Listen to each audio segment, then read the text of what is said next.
यही आदत कौमों को जवाल तक ले जाती है। ट्रैफिक सिग्नल तोड़ना छोटी बात मालूम होती है। आप क्या कहते हैं?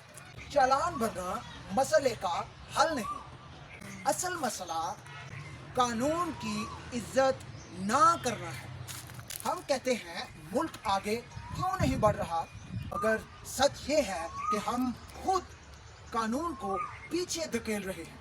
लाकानूनियत एक आदत नहीं, ये एक खामोश जहर है। क्या आप जानते हैं, कानून तोड़ने वाला सिर्फ कानून नहीं तोड़ता, बल्कि वो मुल्क की तरक्की को रोकता है। जहां कानून की पासदारी नहीं, वहां तरक्की मुमकिन नहीं। आपकी क्या राय है? आप क्या सोचते हैं? आज से एक कानून मानकर देखें, शायद हमारा ये एक कदम मुल्क की तकदीर बदल दे। ऐसी वीडियोस आपको पसंद हैं, चैनल को लाइक कीजिएगा, सब्सक्राइब कीजिएगा, बेल आइकॉन का बटन भी दबाइएगा। मुझे इजाज़त दीजिएगा। अल्लाह हाफ़िज़।